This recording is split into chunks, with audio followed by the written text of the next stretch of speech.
The observation deck of Terminus Academy hummed with the usual chaos of midday break. 100 different species filled the curved space, their voices blending into a cacophony that most students had learned to tune out. Kira Voss sat alone at a corner table, methodically working through a meal tray, while her eyes tracked the movement of ships beyond the reinforced glass.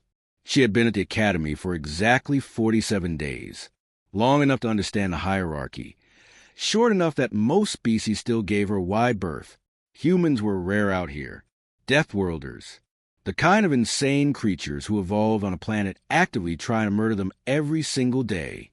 Kira had heard the whispers, seen the way other students stepped aside when she walked past. It would have been funny if it wasn't so pathetic. A tray slammed down across from her. Kira didn't look up. "This seat is occupied now," a voice rumbled. Deep, resonant, the kind of sound that carried natural authority, or at least natural arrogance.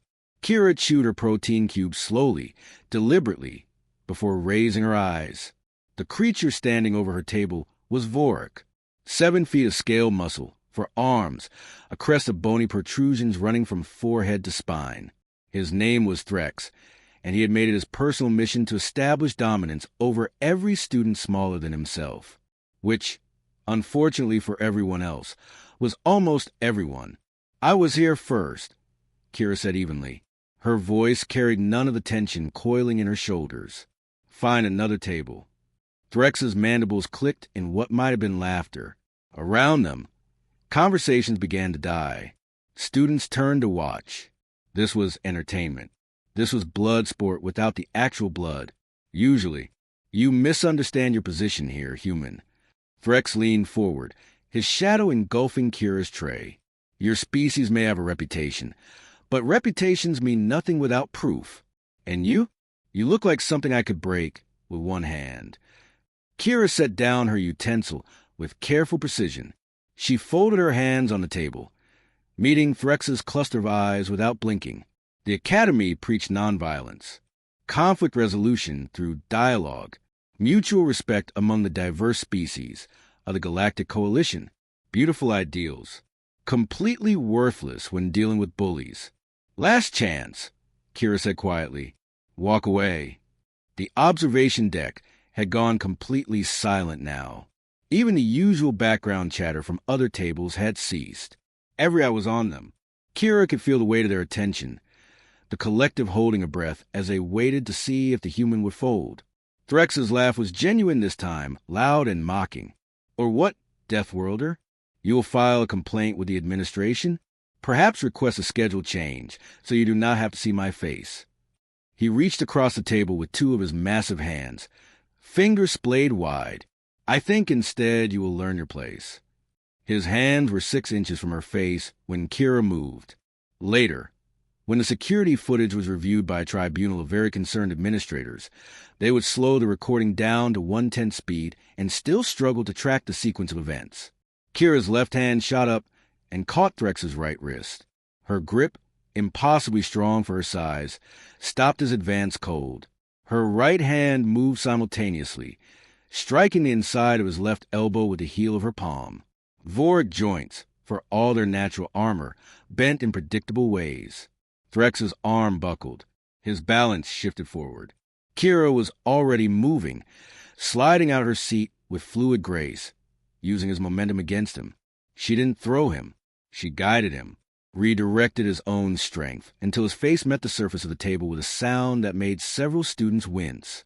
The observation deck remained frozen in shocked silence. Threx pushed himself up, green blood trickling from his mandibles where they had split against the edge of the table. His eyes, all 6 of them, burned with rage. Around his crest, the bioluminescent patches that signaled Vorik emotional states flared bright crimson. "You dare," he snarled, and this time there was real menace in his voice. Real violence. Kira stood her ground, hands loose at her sides, breathing steady. "I warned you. You will regret this, human. I will tear you apart in front of everyone here. I will make you an example." "Probably not." Kira's tone remained conversational, almost bored. "But hey, feel free to try." Threx charged. He was fast, faster than something his size had any right to be. His forearms moved in coordinated strikes, a pattern designed to overwhelm and crush. The Academy instructors had praised his natural combat instincts, his ability to leverage his physical advantages. Against most opponents, it would have been devastating. Kira slipped the first punch, ducked under the second, and used the third to spin inside his guard. Her elbow found the nerve cluster beneath his forward arm, the spot where Vorik anatomy concentrated sensory feedback. Threx's arm went temporarily numb. His fourth strike, thrown in desperation, missed entirely as Kira dropped low and swept his legs. 7 feet of armored muscle hit the deck hard enough to rattle nearby tables. Students scrambled back, giving them space. Some were pulling out recording devices, documenting everything. This would be talked about for months. The human who stood up to Threx.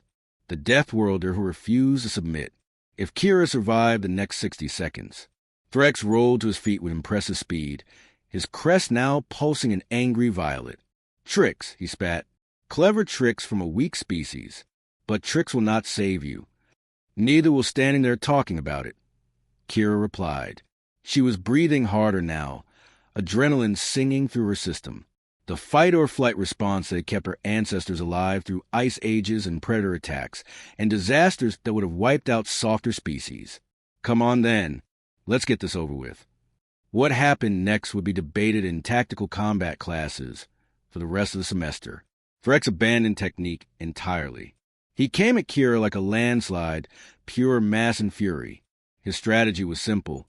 Get his hands on her and crush the life out of the fragile human before she could dance away again. It almost worked. 2 of his hands caught her shoulders, fingers digging in with bruising force. He lifted her off the ground, mandibles spreading wide in triumph. Around the observation deck, students gasped. Some looked away. The human was finished now. Threx would make good on his threat. Kira's hands moved his wrists, but not to pull away. She gripped tight and pulled herself closer, using his hold on her as an anchor. Her legs came up, knees driving into softer tissue beneath his chest plates, where Vorik internal organs clustered close to the surface. Threx's grip loosened. Not much, just enough. Kira twisted in his grasp, muscle memory from 1,000 training sessions on Earth taking over. Her species had spent millennia perfecting the art of killing things bigger and stronger than themselves. Bears, tigers, mammoths, each other. Compared to that, one oversized alien bully was just another problem to solve. She got one arm free and wrapped it around the back of Threx's thick neck, pulling herself in close against his chest. Her other hand found the pressure point beneath his jaw, the place where major blood vessels ran close to surface. She squeezed, not hard enough to kill, just hard enough to cut off blood flow to his brain. Threx thrashed, trying to shake her off. But Kira held on like a parasite, her entire body weight focused on maintaining the chokehold. 10 seconds. 20. His movements became sluggish. 30 seconds. His knees buckled. Kira rode him down to the deck, maintaining pressure until his body went slack. Only then did she release, rolling clear and coming to her feet in a defensive crouch. The observation deck was absolute pandemonium now. Students shouting, some in alarm, others in excitement. A few species Kira didn't recognize were making clicking sounds that might have been applause. Threx lay motionless on the floor, chest rising and falling in slow rhythm, unconscious but breathing. Kira watched him for another moment, making sure he was genuinely down before straightening. Her shoulders ached where his fingers had dug in. She would have bruises, maybe some torn muscle. Nothing permanent. Anyone else? Kira called out to the assembled crowd. Her voice cut through the noise, clear and challenging. Anyone else want to test the deathworlder? Silence. Then, from somewhere in the back, that clicking sound again. More students joined in. Not quite applause, but acknowledgement. Respect. The doors to the observation deck hissed open. Security officers poured in, their weapons drawn but uncertain. They scanned the scene. One massive Vorik unconscious on the floor. One small human standing over him, blood on her knuckles, fire in her eyes. The lead officer, a Kryn with elaborate head tentacles, pointed at Kira. "You." Do not move. You are under arrest for assault. Kira raised her hand slowly, compliance written in every line of her body. He started it. Irrelevant. You will come with us now. Do not resist. Wouldn't dream of it. Kira stepped over Threx's prone form, moving toward the security team with measured steps. As she passed her table, she glanced at her half-eaten meal and sighed. Shame. I was really enjoying those protein cubes. The observation deck burst into surprised laughter. 20 minutes later, Kira sat in a holding cell designed for dangerous offenders. The walls were reinforced plasteel, the door sealed with magnetic locks. The atmosphere carefully monitored for any sign of toxic compounds that might be weaponized.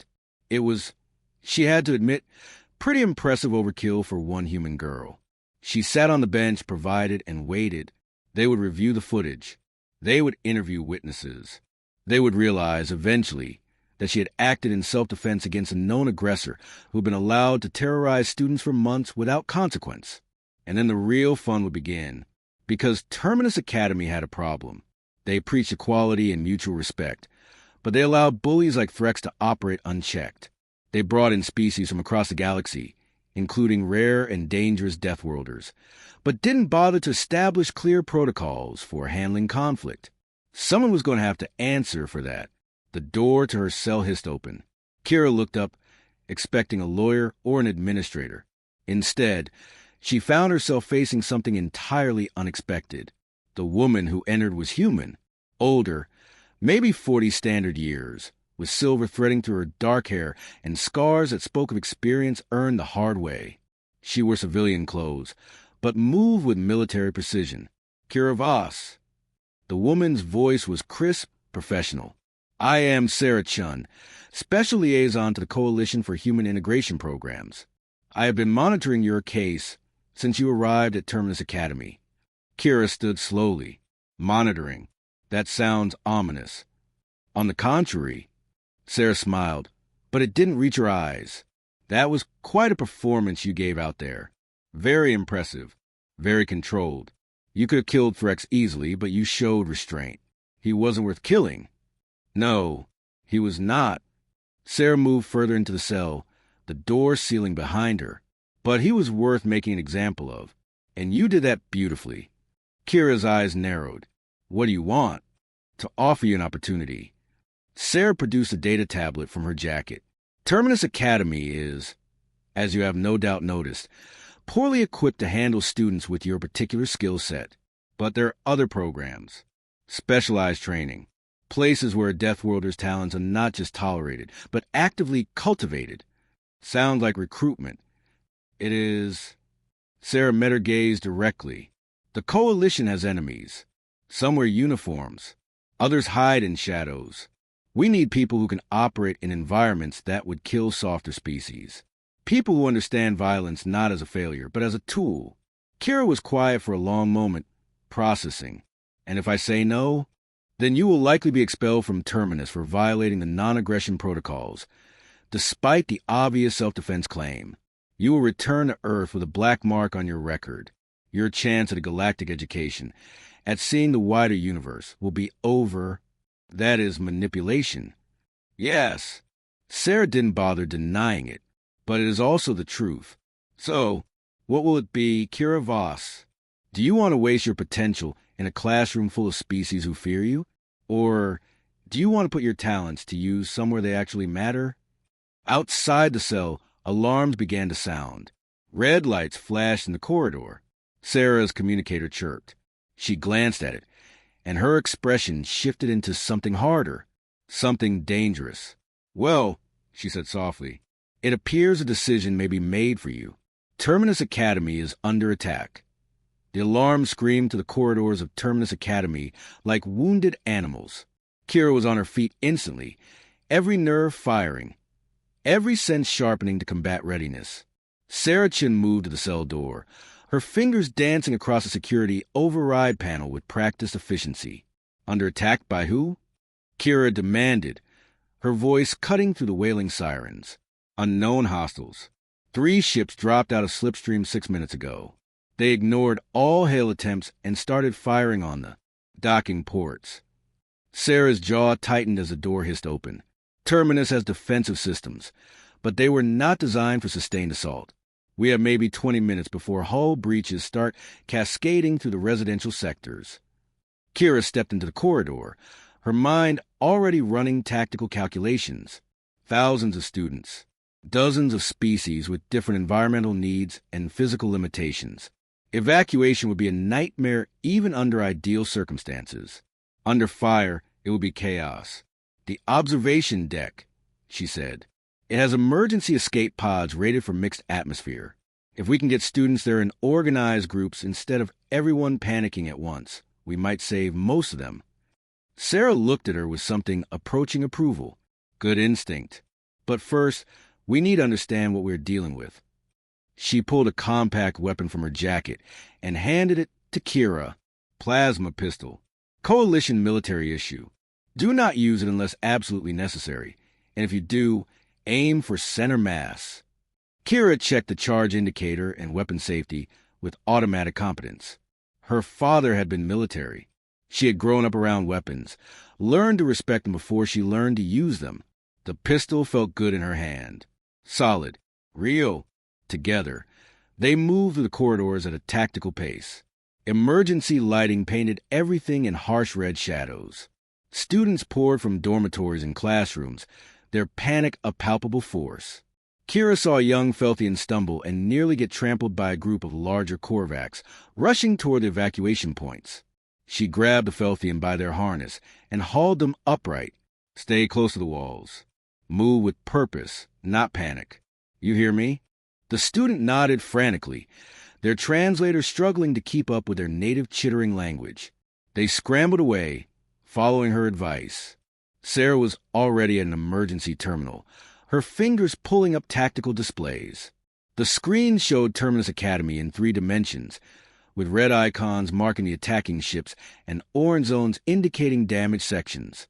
They are not after the station, Sarah said, her voice tight with realization. Look at the firing pattern. They are hurting the evacuation, forcing everyone toward specific exits. Kira studied the display. Sarah was right. The attacks were surgical, precise. Whoever was out there knew exactly what they were doing. Pirates. Slavers, more likely. Mixed species from an academy like this would fetch obscene prices on the black market, especially rare specimens. Sarah's eyes flicked to Kira meaningfully. Especially deathworlders. A cold fury settled in Kira's gut. She had spent her entire life being told that humanity was too violent, too aggressive, too dangerous for polite galactic society. And now, when actual predators came calling, where were all those peaceful species and their high-minded ideals? Running, panicking, dying. We need to split up, Kira said. You get to the command center, coordinate the real evacuation routes. I will go to the observation deck and hold it. Sarah started to object, then stopped. She had seen the footage. She knew what this human girl was capable of. You will be outnumbered. Story of my species. Kira checked her pistol again, more for something to do with her hands than out of necessity. We are good at those odds. For just a moment, Sarah's professional mask cracked. She smiled genuine and fierce. Give them hell, Kira Voss. Then she was gone, disappearing into a service corridor that would take her toward the command sections. Kira ran. The observation deck was 3 levels up and halfway across the station. Under normal circumstances, it would have taken 10 minutes to navigate the route. Kira made it in 4, vaulting over fallen debris and sliding past clusters of terrified students who pressed against the walls to let her pass. She burst through the doors to find controlled chaos. Someone, probably one of the teaching staff, had organized the students into groups sorted by environmental requirements. Oxygen breathers here, methane breathers there, species that could tolerate hard vacuum and emergency pods that lacked atmosphere generators. But there were not enough pods. There would never be enough pods. Kira's eyes swept the deck and found the staff member coordinating the effort. A Vexian, tall and reed-thin, with sensory organs that pulsed with stress. You! Kira called out, her voice carrying over the noise. The attacking ships. They are trying to force us into kill zones. We need to randomize the evacuation pattern. The Vexian, whose name badge identified them as Instructor Kellis, turned to stare at her. "You are the human from the incident. You should not be here. You should be in custody." "Yeah, well, priorities changed." Kira moved to the control panel for the escape pod system. "Trust me or do not, but those ships out there are slavers. They want to capture as many students as possible. If we follow the standard evacuation protocols, we will be delivering them exactly what they want." Kellis hesitated for exactly 2 seconds. Then their sensory organs brightened with decision. "What do you suggest?" "Launch pods in random sequences. Vary the trajectories. Make it impossible for them to predict where each pod will emerge." Kira's fingers moved over controls, overriding safety protocols that insisted on orderly, predictable evacuation patterns. It will be harder on the students, but better than getting scooped up by slavers. Another explosion rocked the station. Closer this time. The reinforced glass of the observation deck cracked, a spiderweb of fractures spreading across the surface. Students screamed. Some broke from their groups, panic overriding the fragile order Kellis had established. Kira fired her pistol into the ceiling. The plasma bolt scorched the metal with a sound like thunder. Every eye turned to her. "Listen up," she shouted into the sudden silence. "I know you are scared. I know this is not how any of you thought today would go. But right now, right here, you have a choice. You can panic and die, or you can trust me and maybe live. Which is it going to be?" A Corvac student, one of the ones who had been recording the fight with Threx, raised a tentacle. "You are the deathworlder, the one who beat Threx." "That is me. On my world, we have a saying. When the storms come, follow the creature that evolved to survive them." The Corvax gestured to the other students. "We follow you." It was not unanimous. Some species simply could not overcome their instinctive fear of humans. But enough students moved toward Kira, forming a core group willing to trust a predator over the unknown threat outside. Kellis was already launching pods, the random sequencing making them jump and scatter like startled fish. Kira directed students toward the active launch tubes, her voice steady and commanding. "Groups of 5. Mixed species where possible. Do not wait for friends or belongings. Get in, strap down, and launch. The pods have distress beacons. Coalition forces will find you. If the coalition forces arrived in time. If the slavers did not pick them off first."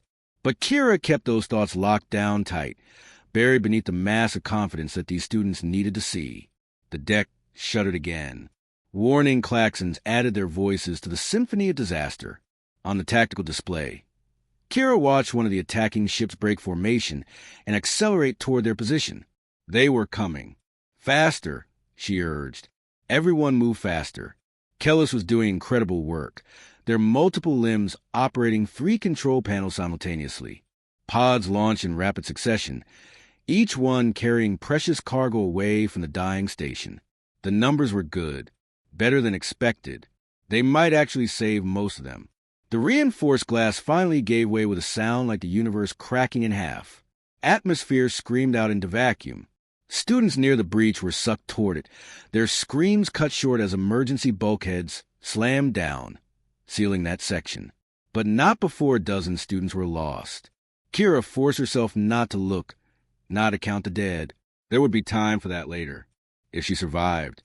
If any of them survived. "Last pod," Kellis reported, their voice breaking with exhaustion. "Kira Voss, you must go. I will remain and ensure all systems shut down properly." "Not happening." Kira moved to Kellis's side. "You are coming with me. That is not a suggestion. I am station faculty. My duty is to remain until all students are evacuated. Your duty is to survive so you can testify about what happened here." Kira grabbed Kellis by their primary limb and physically dragged him toward the last pod. "Get in. Now." The observation deck doors exploded inward, not from internal pressure, from external breaching charges. 3 figures in combat armor stormed through the smoke and debris. Their suits were mismatched, cobbled together from a dozen different manufacturers. Pirates, slavers, the worst kind of predator, the kind that preyed on the weak and helpless. They saw Kira and Kellis, saw the last escape pod. Weapons came up, targeting lasers painting red dots across the deck. Kira shoved Kellis into the pod and slapped the launch control. The Vexian had just enough time to scream her name before the pod shot away, carrying them to safety. Then Kira turned to face the boarders. 3 against 1. They had armor and heavy weapons. She had a plasma pistol with maybe 6 shots left and a body full of adrenaline and rage. The lead boarder laughed, the sound distorted through his helmet speakers. A human? Oh, this is perfect. The boss will pay triple for a deathworlder, especially one stupid enough to stay behind and play hero. Kira raised her pistol with both hands, sighting down the barrel at the center border. Her voice was ice. You know what else humans are good at? Besides surviving death worlds. What? She pulled the trigger. The plasma bolt caught the center border square in the chest plate, and while it did not penetrate the armor, the kinetic force knocked them back into their companions, killing things that threaten us. Then she moved. The Academy instructors would have been horrified. The elegant combat forms they taught, the measured responses, the graduated escalation of force. All of it went out the airlock as Kira became exactly what every species feared humans could be, a predator unleashed. She closed the distance before the boarders could recover their formation, using their own surprise against them. Her remaining shots from the pistol went into vulnerable joints and sensor clusters. When the charge depleted, she used the weapon as a club, smashing it into an unprotected throat seal until boarder collapsed, choking. The second boarder tried to grapple her for arms versus 2, but Kira had learned something important from her fight with Threx. More limbs just meant more things to break. She twisted inside his guard and found the release catch on his helmet. It came free with a hiss of equalizing pressure. The boarder was Felox. They needed methane to breathe. Terminus ran on oxygen. He had maybe 30 seconds before he suffocated. He used those seconds to try and kill her, claws raking across her back, drawing blood. Kira gritted her teeth against the pain and held on until his struggles weakened, then stopped. 2 down. The third boarder was smarter, or at least more cautious. They kept their distance, weapon trained on Kira, finger tightening on the trigger. You are fast, human. I will give you that, but not faster than a particle beam. Kira stood in the wreckage of the observation deck, bleeding from a dozen wounds, breathing hard. The smart play would be to surrender, live to fight another day, hope for rescue. But Kira Voss had not been raised to surrender. You are probably right, she said conversationally. But here is the thing about humans. We are really good at taking people with us when we die. She dove for cover behind an overturned table as the particle beam carved through the space where she had been standing. The metal glowed white-hot, melting under the sustained blast. Kira came up on the other side and threw a piece of debris, forcing the boarder to adjust their aim. It bought her 3 seconds. She used them. The observation deck had emergency equipment lockers for exactly this kind of scenario. Fire suppressant canisters, medical kits, and, because this was a military training academy after all, a rack of stun batons rated for use against aggressive species. Kira grabbed 2 batons and activated them simultaneously. They hummed to life, crackling with enough voltage to drop most organic creatures. The boarder's particle beam tracked her movement, carved molten lines across the deck, missed by inches as Kira zigzagged closer. Their weapon began to overheat, the sustained fire taxing systems that were never meant for this kind of extended engagement. Kira saw her opening and took it. She threw the first baton like a spear. It struck the boarder's weapon, and the electrical discharge shorted something critical. The particle beam sputtered and died. The boarder dropped it and reached for a backup weapon, but Kira was already there, inside their guard. The second baton pressed against their neck seal. Drop it, she hissed. The boarder complied. Their backup weapon clattered to the deck. Good. Now you're going to tell me exactly how many of you are on this station, where your ship is docked, and how I can access your communication system. Kira increased the pressure on the baton, just enough to make her point. Or I can just keep increasing the voltage until your nervous system fries. Your choice. The boarder hesitated for exactly 2 seconds. Then they started talking. 5 minutes later, Kira stood in the wreckage of the observation deck, with a functioning comm unit, and an unconscious pirate, secured with their own restraints. The tactical situation was simple. 2 more boarding teams had penetrated the station. Kellis and the students were away, but Academy staff were still trapped in various sections, and the slavers' ships were preparing to dock and offload their main forces. Kira keyed the comm to the frequency the boarder had provided. When the voice answered, dripping with arrogance and greed, she spoke clearly and precisely. "This is Kira Voss, human student of Terminus Academy. You have 10 minutes to withdraw your forces and leave the sector. If you do not, I will personally ensure that none of you leave the station alive. This is your only warning. Laughter, you are 1 human girl. We are 30 armed professionals. What exactly do you think you could do against those odds?" Kira looked at the 3 unconscious boarders, at the blood on her hands, at the fury and determination that had carried her ancestors across ice and desert and ocean to claim an entire world. "I am going to show you why humans are called deathworlders." She cut the connection and started moving. The station had become a hunting ground, and Kira Voss was very, very good at hunting.